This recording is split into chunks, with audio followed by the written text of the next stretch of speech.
আসসালামু আলাইকুম ওয়া রাহমাতুল্লাহি ওয়া বারাকাতুহু। আপনারা সকলেই জানেন এখন রমজান মাস চলছে, আপনাদেরকে জানানো তো আর প্রয়োজন নেই নতুন করে। এই রমজান মাসে যারা রোজা রেখেছেন তাদেরকে সকলকে আমার পক্ষ থেকে অভিনন্দন জানাই। আজকে কথা বলবো এই রমজান মাস নিয়ে। কিছু কথা বলবো যে কথাগুলো আপনার উপকারে আসবে, তাই ভিডিওটি স্কিপ না করে সম্পূর্ণ শ্রবণ করবেন। কথাগুলো হবে সাজানো গোছানো, দলিল ভিত্তিক, রেফারেন্স ভিত্তিক, হাদিস ভিত্তিক। মন গড়া কোনো কথা আমি এখানে আপনাদের সামনে উপস্থাপন করব না ইনশাআল্লাহ।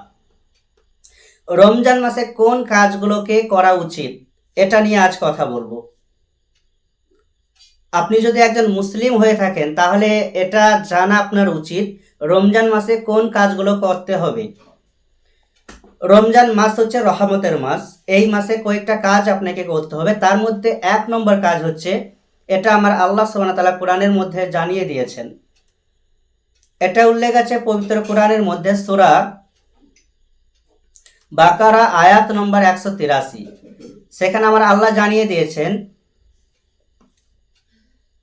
তোমাদের উপর রোজাকে ফরজ করা হয়েছে যেমন ফরজ করা হয়েছে তোমার পূর্বের উম্মতের উপর।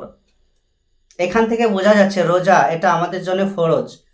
আপনি এখন চিন্তা করবেন যে রোজা এটা তো সেই সুবে সাদিক থেকে মাগরিবের আজান পর্যন্ত না খেয়ে থাকতে হয়, অনেক কষ্টের একটা বিষয়। তাহলে রোজা কেন আমাদের জন্য ফরজ করা হলো? আপনার মনে প্রশ্ন জাগতেই পারে। তো এর উত্তর হচ্ছে, আল্লাহ সুবহানাহু ওয়া তাআলা এই রোজা ফরজ করেছেন, এর পেছনে অনেক কারণ আছে। কয়েকটা কারণ আপনাকে বুঝিয়ে বলি তাহলে বুঝতে পারবেন। 1 নম্বর কারণ, আপনি যদি মেডিকেল সায়েন্স নিয়ে পড়াশোনা করেন তাহলে দেখবেন, জানতে পারবেন রোজার মাধ্যমে আমাদের অনেকগুলো দেহের অসুখ দূর হয়ে যায়।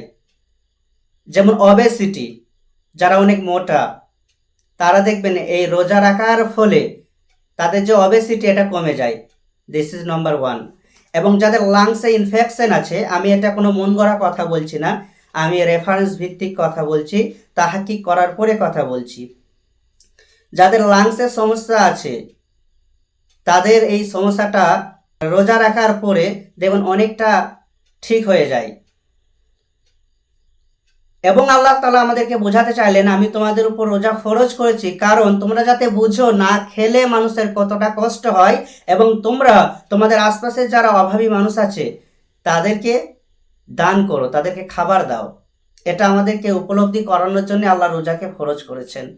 এটা হচ্ছে 1 নম্বর কাজ। 2 নম্বর কাজ হচ্ছে, আমাদেরকে রমজান মাসে নামাজ পড়তে হবে, কারণ আল্লাহ সুবহানাহু ওয়া তাআলা পবিত্র কোরআনের মধ্যে বলেছেন, সূরা নিসা আয়াত নম্বর 103, সেখানে বলেছেন তোমাদের উপর নির্দিষ্ট সময়ে নামাজকে ফরজ করা হয়েছে, তাই অবশ্যই নামাজ পড়তে হবে। 3 নম্বর, রমজান মাসে রোজা রাখতে গেলে ভোরের খাবার, যেটাকে মানুষ সেহেরি বলে, বাট এটা সেহেরি নয়, এটা হবে সাহারি। এই সাহারি অবশ্যই আমাদেরকে খেতে হবে। এই কাজগুলো করতে হবে। আরও অনেক কাজ আছে, যেমন কোরআন বেশি করে তেলাওয়াত করবেন, আরও অনেক কাজ আছে। তো এটা নিয়ে বিস্তারিত আলোচনা করা সম্ভব নয়। আজকের মতো এখানেই আমি শেষ করছি। আসসালামু আলাইকুম ওয়া রাহমাতুল্লাহি ওয়া বারাকাতুহু।